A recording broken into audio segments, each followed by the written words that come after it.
Is that?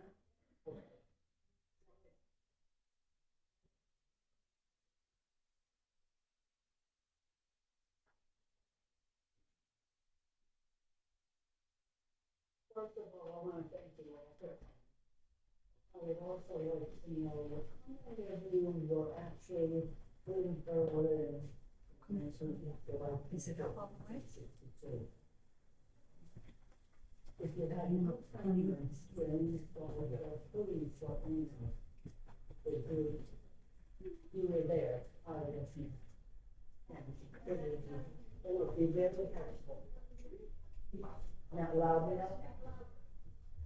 Loud enough. Yell. On the screen. Okay, how's that? How's that? Can everybody hear me? Okay, great. I was saying that if anybody would like to say something during one of the slides, please raise your hand and we will listen to what you have to say, because I was not there. I do have the information and you will be seeing it, but I would also like to know from those who were actually there that day. Thank you. I also wanted to say thank you for Sharon Plum for being a Berlin town historian for so many years, because she was actually there too. I'm sure she saw a lot of horrific things in her mind. She gave this program many times before, and she always did a great job. So the first slide is self-explanatory. Many people were there during the original meeting that was held.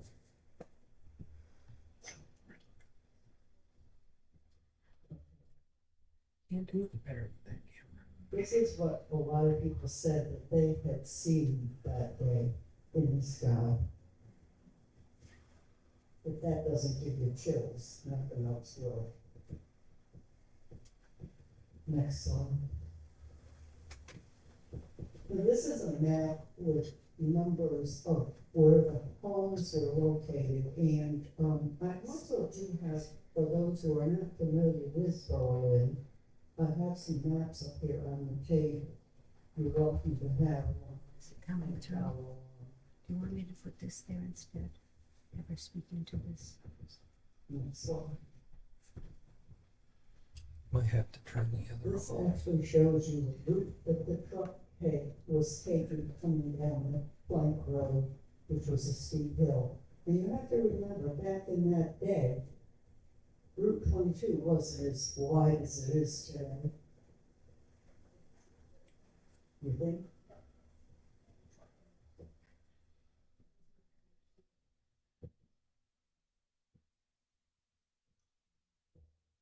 This is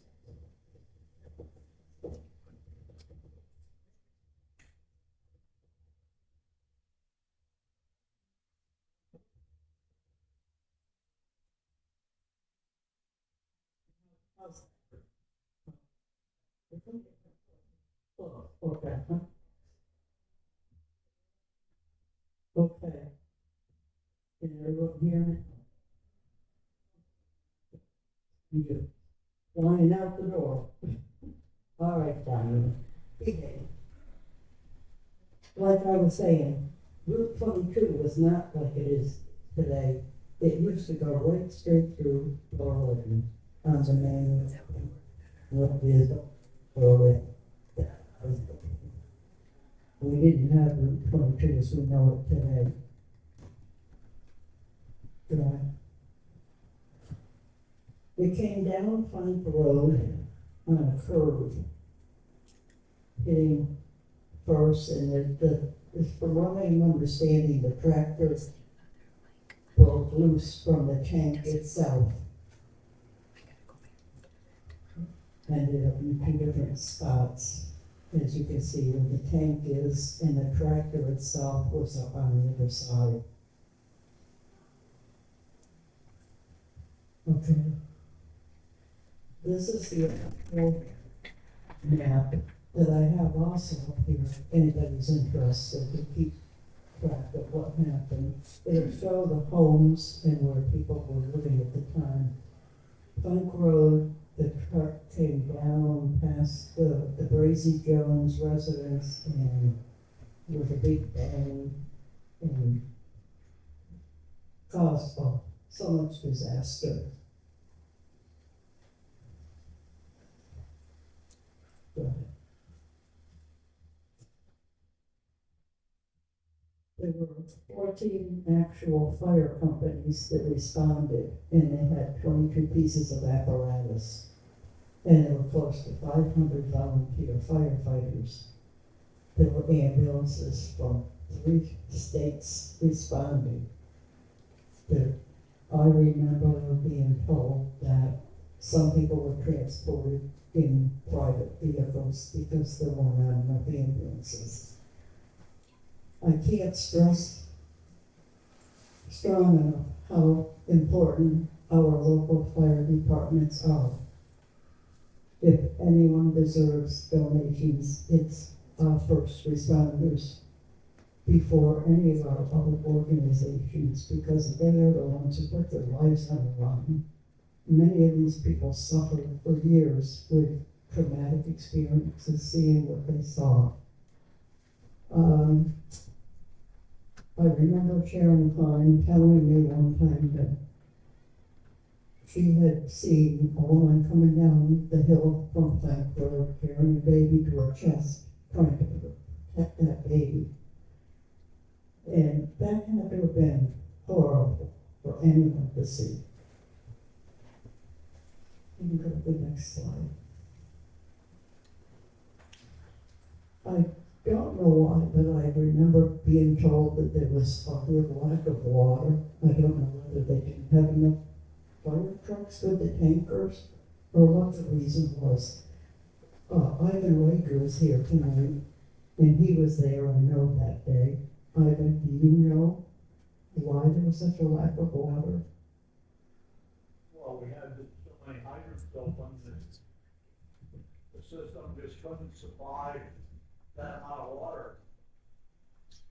That is why we went to the brook and over where the old greenhouses were, before you went up there, we loaded all the tankers at that spot about, and the brooks was pretty dry, so Jack Sweeney with his bulldozer, he tried to dam up the brook what we could to get water supply. But there was just so many places that was burning, and the water that was required, even today, we wouldn't be able to supply that amount of water. So, the one thing, and I was listening with someone, their propane, and I don't know how many people realize this, is heavier than air. Propane goes down, natural gas goes up. And like the church, we thought that just the steeple was burning. I was actually on the roof with a couple other fellows over the church part.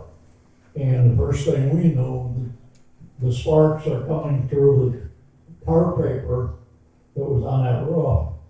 So we bailed off, and all the equipment that we had with us stayed there. It was destroyed. So a lot of, as I said, if you aren't involved in the fire service, you wouldn't realize the difference between propane and natural gas. And there was a lot of things that took place as far as I am concerned.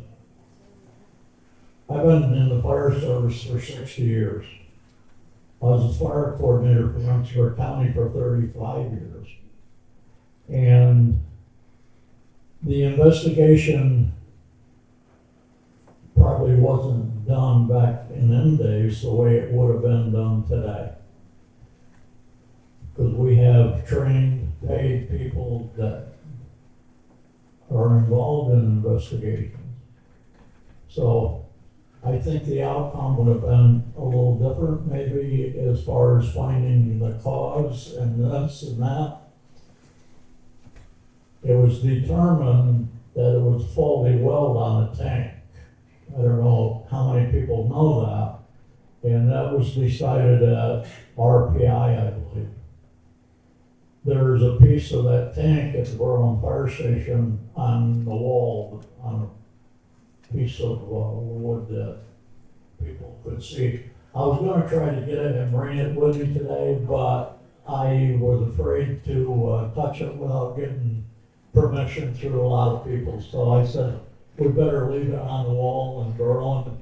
So if you're in the Berlin station for anything, for a dinner or whatever, make sure you go over and see it. But I have other concerns that I wouldn't discuss with anybody, and for the cause and other things that happen.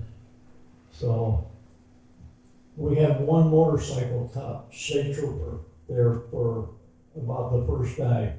If that happened today, we would have had all of Troop G out there and some other besides. So things have improved a lot, but again, the natural gas goes up, the propane goes down. So just remember that if you have a leak, that it's going to go to the lowest spot that it can get to.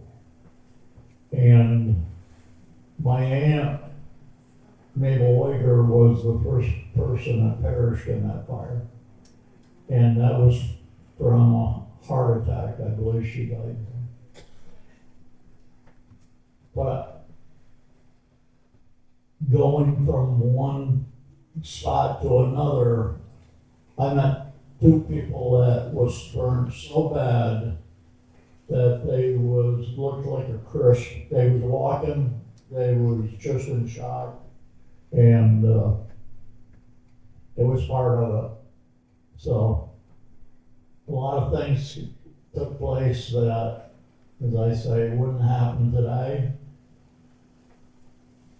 And hopefully that it never happens again.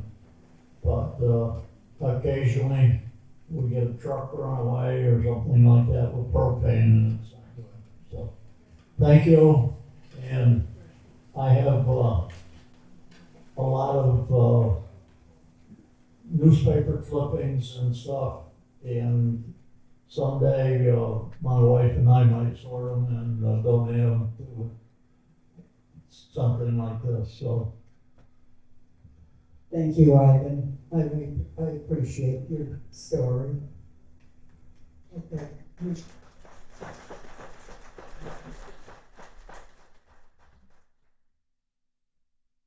I believe that this is,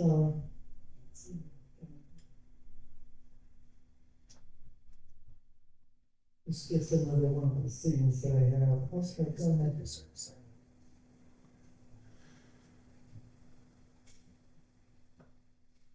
And what I'm understanding is that sometimes the gas would float to another gas propane tank, maybe because people had gas hooked up to their homes. Would that, no? if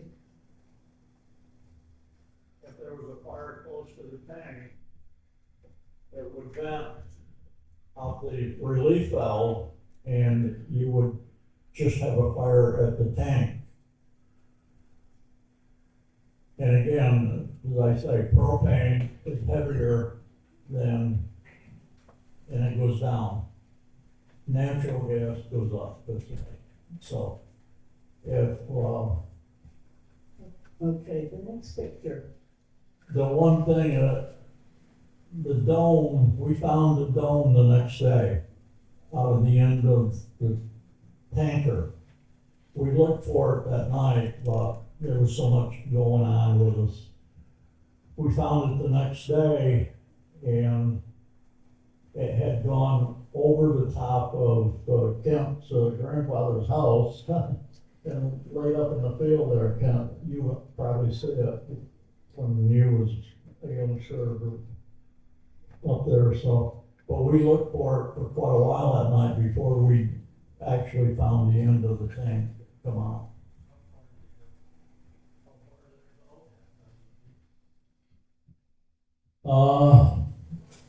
I can't rightly say that. I would guess probably less than 1,000 feet, because one thing that they done, they took a bulldozer and pushed the tank over the bank, which today they would have locked you up for doing such stuff. So I don't really know that, but it went over the top of the last house that burned, that your grandfather's big place got, and we found it during the middle of the night up in the field. So. Ken, did you have anything to add?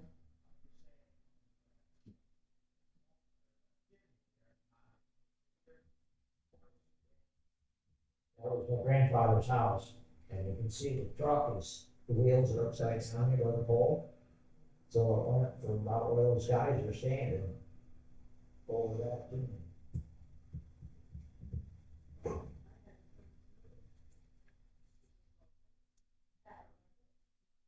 But the tank and the tractor was a long ways apart. It wasn't very close. No, I have a picture of that. I just wondered, my father had taken the shoes off the truck driver, and his feet were burning, and my father was oil pure, and he did that to relieve his pain, but it was a very sad kind of thing.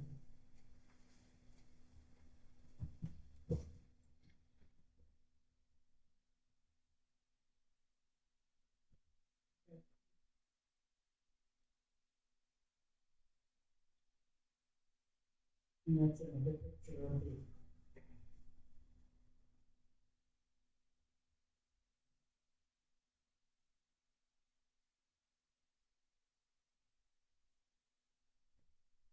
That's a vehicle, one of the few vehicles, but one of the many vehicles that were damaged.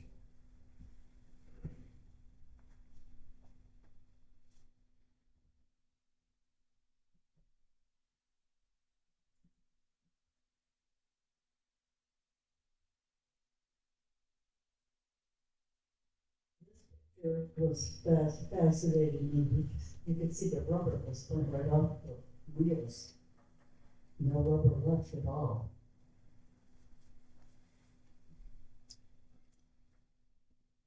This is another view, and the tank is over there. I don't think it's. Actually, the truck was separated from the tank. And the tractor came all the way down to, El Reynolds' old place, right, Kent? So it went a long distance from where it separated from the tanker. And I didn't see the tank personally when it wound up, because Jack Sweeney had got in there with his bulldozer and pushed it over the bank and stuff like that. So, as I say, this day and age, that would never happen, but it happened. Did it create any problems? I don't believe so. They was using their judgment to do what they thought was the best, so. I think that's my next slide is the bulldozer. Yes. That's Jack Sweeney's bulldozer, right? They were trying to clear the debris out so that people could get up in there to help. It should have never been move part done. As a firefighter now, experience and stuff, but back in them days, it was just something, and they thought it was the best to do, so it got done, and did it have any effect on more people passing and stuff? I don't think so, but it might have helped with the investigation, if it stayed where it wound up. Each company was trying to blame the other company. The welding company was trying to blame the trucking company, and the trucking company was trying to blame the driver, and there was a lot going on. But it, again, as I say, this day and age, that would have been under investigation for weeks, and nothing probably would have been moved.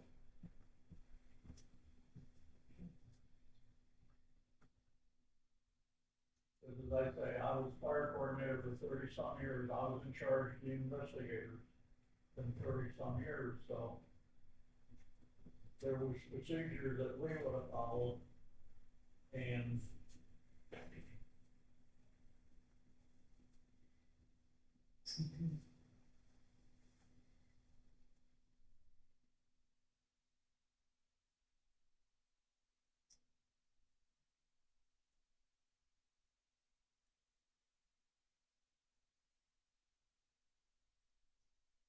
These are a couple of the school buses that were destroyed. and that was a half a mile or more from the scene. And again, I think the gas went over the. I believe the gas went over the treetops, sort of before it landed there, because Seventh-day Church, the Catholic Church, 2 or 3 other buildings was in between that. And even very close to where the tanker landed, there was big trees, and there was houses that didn't get touched, and there was some that got destroyed. So it was just nature, I guess, of what took place as that was progressing. So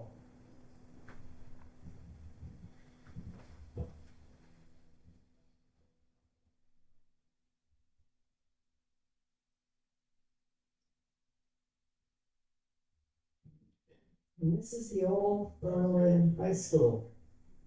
Want to tell us about that? I don't really know too much about the old schoolhouse. It was a little before my time when it was school, but Frank Jones, he bought that, and he was he lived in it, him and his family, and he was making apartments out of that, I believe, when it happened. So that was destroyed. There was houses on that same street that were saved. There was a state pickup truck with a gasoline tank in the back that they used to fill their equipment with every day. And that was just behind the school. And that burned with that house. And the Sordus was there, the ones that. Do you know if there were anyone living in those apartments at the time? Other than his family, I don't think so. But him and his family was living there. And Frank was actually fire chief at the time.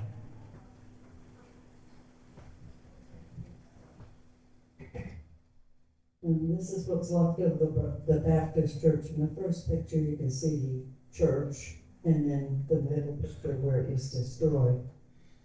The third picture on the right is a hymnal that was open. And when they found it, it was open to this hymn.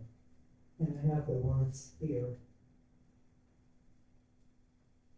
I don't know if anyone recognizes that hymn. To the left of the church, we lost one house there. One house to the left.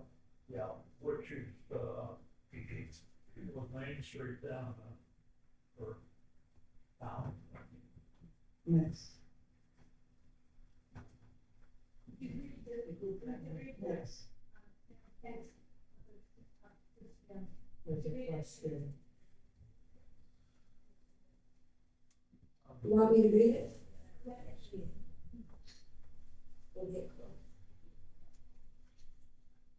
My soul be on thy guard, 10,000 foes arise. The hosts of sin are pressing hard to draw thee from the skies.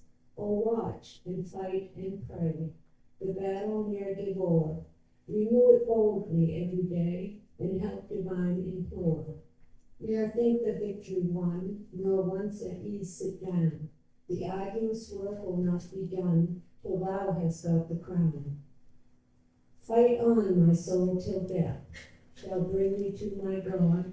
He'll take thee at the parting breath up to his rest above. Thank you, Arlene. Next slide. And this is the Kent McCumber home, which is on, there's number 5 on the map that I have up here. And And is this the truck you were talking about? the McCumbers, actually, I met them, I was going in towards their home that night, and I met the McCumbers walking down used to be a walk from up in that area down beside the church. And I met these two people, didn't know who they were, burnt to a crisp, and they was walking out to get out of there. And probably the worst thing I've ever seen. But I did meet them that night. Okay, yeah. And this is where they were trying to collect all the debris. Like Five was saying, the investigators that were there had to put it all back together and find out what actually really happened.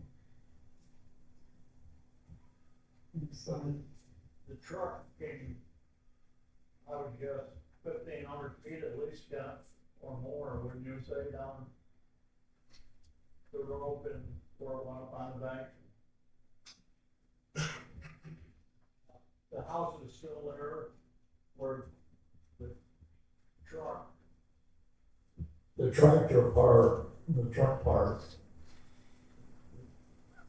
And I don't know if the guy lost it, or the explosion blew it up on the bank, but, I'm guessing probably 1,000 feet, wouldn't you count?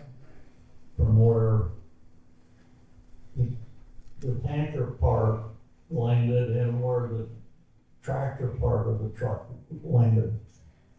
And, he lived for a day or two, I believe, before he passed. And I guess I should mention this. Marie Snyder was on our rescue squad. Probably some of you know Marie. And she got to be real friendly with her daughter, with the truck driver's daughter. His family, when they heard on the news, sort of decided, yes, that it was their husband, father, and such that was involved. And they used to come to Berlin and visit with us. We'd have buildings at the firehouse, and they would attend.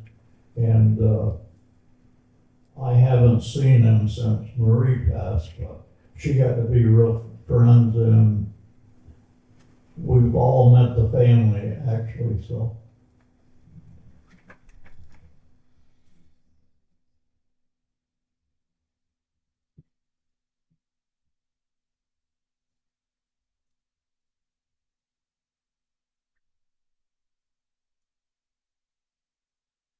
This young lady is still alive, do you? Both, Yeah. both the girls are passed. And mother and father, they're, the lady was related to me. Yes. The Winslow County chapter of the American Red Cross was there, that's a, their department headquarters to help out the families. And, seated is Mr. and Mrs. Ralph.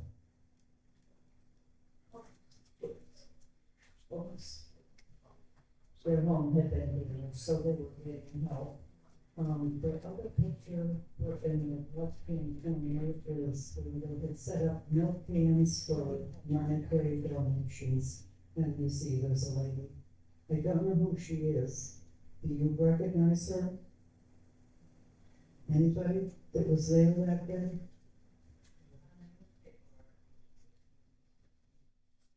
It was in a newspaper article, but they didn't give her name. Is it on there? Okay.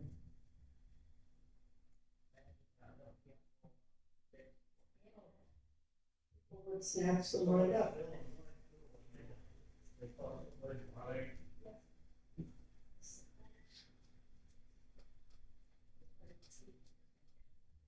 Something that might be of interest to all of you, I'm actually from Williamstown, but I was born in Pittsburgh, New York, and I was Anna Nugent then.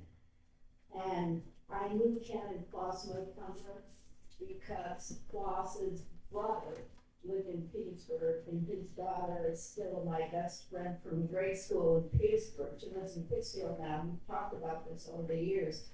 And she told me not too long ago that one of the Maycomber's sons, Klaus and Ken, were babysitting a few of the children, and the son had just picked them up about 15 or 20 minutes before this happened that day.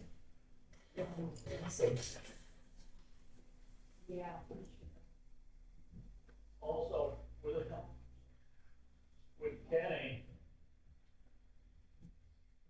Kenny worked construction.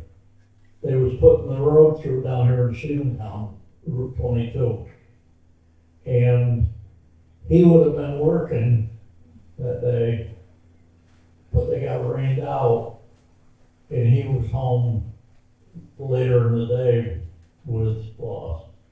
So normally he wouldn't have been home, he would have been working. I just wanted to say this also, that my husband Bob Jones at that time was a volunteer fireman in Pittsburgh, and we were headed up the Deconic Trail. My in-laws actually lived below the end of it there, and I had heard, we heard the thing for him that he should have gone, but I said, oh, it probably isn't anything, we were going to Williamstown to get groceries.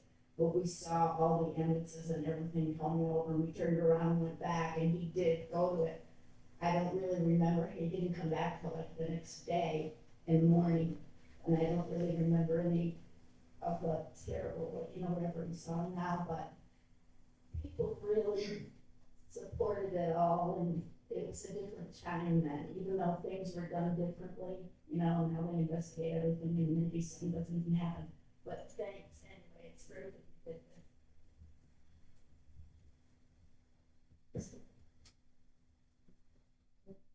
This I got from a newspaper article. This is a list of some of the people who were incredible to care in what hospital, their age.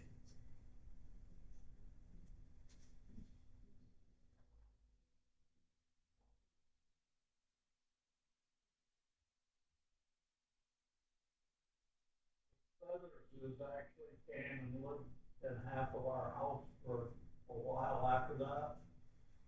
And was it their dog or Florence's that went berserk from the explosion and tore the curtains off of the windows, and so further destroyed that part of our house that they was living in. People don't realize what can happen when you see something traumatic And the Feathers' house was burned, but it was saved. And earlier, my wife was, and I've heard this many a times, that one of the auxiliary girls was, well, there was 3 or 4 of them in that house fighting fire, and the one girl said, "What the are they using hot water for?" And it was where it was burning above them, and the water was coming down through the ceiling. And she didn't realize that.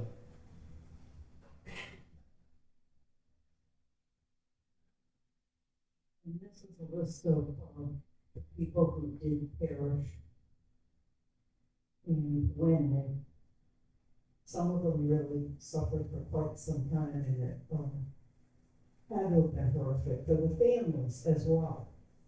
Not just the people who died, it's the people who were left with all those images. This was the time before PTSD wasn't even heard of. These people, and I'm sure today, some of the people, I'm sure that you have times when you might hear a loud noise and say, "Oh," start shaking and trembling.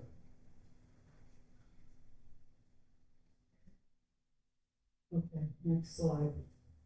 And they actually caught the, seeing the sort of name there, they was from Bennington. They was related to the Lookers. And, they actually caught a fellow that was stealing money from them as they was there. And, a few months later, he was killed in an automobile accident, so he had to pay back for what he was doing, I guess. 30 years later, here's a picture of Ms. Marie Snyder. She was in our way. They had put together a ceremony to honor the people who had suffered so in the Berlin cemetery, and later on they went to the firehouse, and a lot of people spoke. There was a video that I had, and I could not locate it. I'm not sure I'm sure I have it, but I'm not positive where I got it. Anyway, it was a really nice ceremony, and here's a picture of Bob and Shirley Oswald. They were behind getting the money together so that this monument could be created. It's a granite marker, and it has a list of all of the people who perished. And then on the opposite side, you'll see below, they had put in memory of Mr. and Mrs. Maurice Whitney, who donated the land for this monument. For the cemetery. That's in the cemetery today. You can see it. Also, Frank Swack from Steventown donated the flagpole. You can go to the next slide. Here we see Frank Jones. He was fire chief in 1962, like Ivan was talking about. Earl Loker was the town barber. He wasn't home at the time. He had a client that came in at the last minute, and he was a good person and decided to cut the gentleman's hair. Was working at the barber shop. He was at the barber shop. And then John Bracy, he also spoke that day. These are just a few of the people who did speak that day. I know Ivan was there and he spoke as well.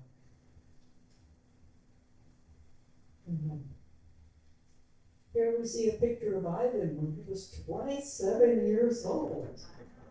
No, wasn't he handsome?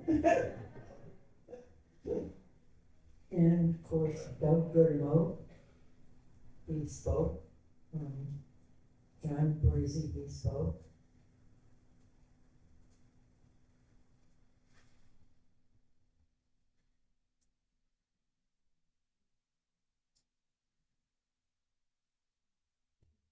And here we have where the fire department met in 2002 for the anniversary. That was a ceremony we used to have every year at the church after Yes, that happened. yes. Do you know who's in the front row there, Larry? Do you know who's in the front row? Well, there's on the right-hand side is Kelly Paslow. He was Director of Public Safety.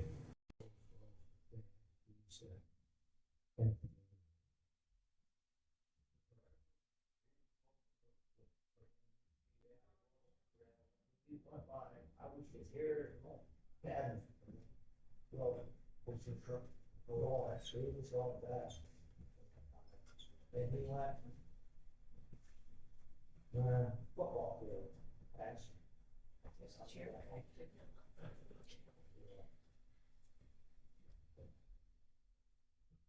Does anyone else have something to share?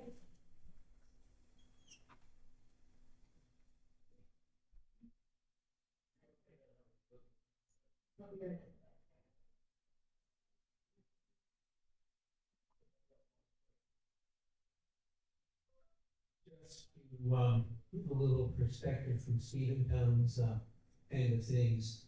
I was only 10 years old when all this happened, but happened to be down in the basement of such store. My father was radio repairman down there, and that was also where one of the fire phones was. That was the way we found out what fires were going on, regardless what year, what it was, or anything like that.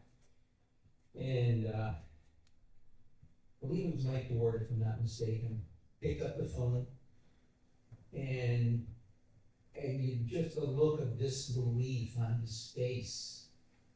He's, what? How many? We're on our way. That was about as much of the conversation there was. He yells, because we had firefighters that were working down there, he yells, we've got 17 houses afire in Berlin. They need us.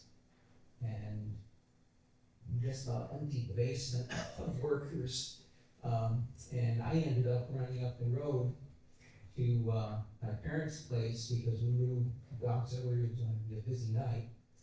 And my grandfather, who was a fire policeman, let me ride up with him.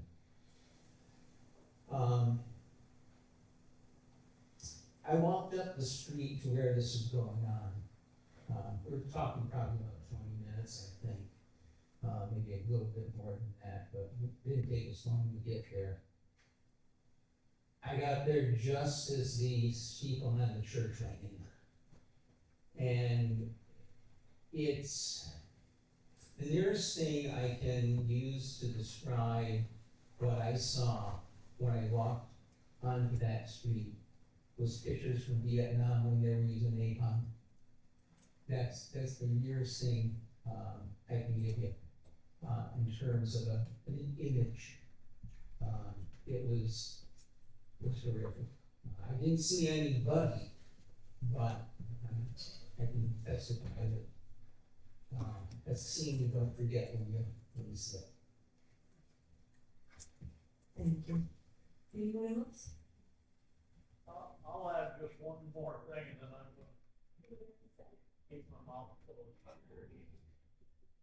Back then, we had the telephone office in Berlin with the operators working there. And Marie Snyder, that was involved and stuff, was one of the operators.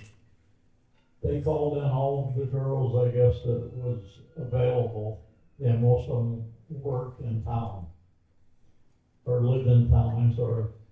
And they said if that had been today, with the modern technology that we had, that would have locked up all the phone system in the whole town. They wouldn't have been able to get a call in or a call out. And they brought in all the girls that worked at the phone office, and they controlled what was taking place. So that made a lot of difference on getting people taken care of families calling in, wanting to know what was going on and such. So that was one of the good things in the old style stuff. Just want to add one more thing. Please, the next time your fire department requests a donation, think twice, because they really need the donations. They don't get paid, they're volunteers. They need your help to help you in the end. They do go through a lot. So enjoy. Got one more over here.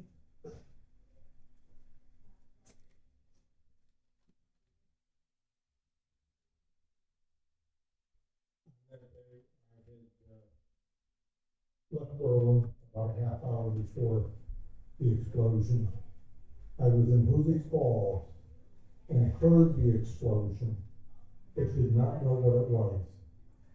About a half hour later, it was on the news because somebody came who knew me and said, "You better get to Berlin, the whole town's on fire." So I traveled down through, and that probably would have been an hour after the explosion. And there wasn't much I could do at that point. Most of the fires were either burned everything to the ground or whatever. And I went up to my father's house, which was up by the school, and the Macon's dog was dead on our lawn. And he had no fur. I took his collar off and buried him. I thought it's been so long, I can't remember. I thought I took the collar to the Maycomber's kids or whatever. I didn't know them too much. But I had gone by the Maycomber's house a number of times and stopped to pet that dog, and I recognized the dog. Jack Crazy was my best friend in high school. I knew pretty much everybody that went down in the fire. Sid Wager helped me rebuild an old pre-Civil War rifle, and